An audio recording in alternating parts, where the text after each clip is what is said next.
আজকে আমরা ঘুরতে এসেছিলাম চেয়ারম্যান পার্কে। প্রবেশের আগেই পার্কের মনোরম দৃশ্য আমাদের চোখে পড়ে, যা সত্যি মন ভালো করে দেয়। চেয়ারম্যান বাংলো, এখন আমরা ভিতরে যাব।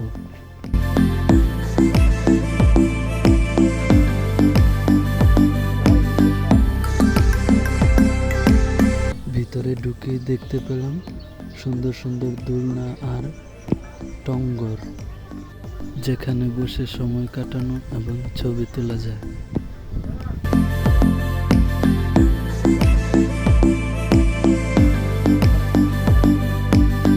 পার্কের ভিতরে একটি দোকানও রয়েছে, চাইলে সেখান থেকে হালকা খাবারও কিনে খেতে পারেন।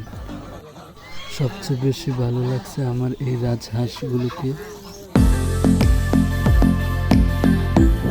চারপাশে সবুজ বাগান আর শান্ত পরিবেশ মনকে প্রশান্ত করে তোলে। আপনারাও চাইলে আসতে পারেন।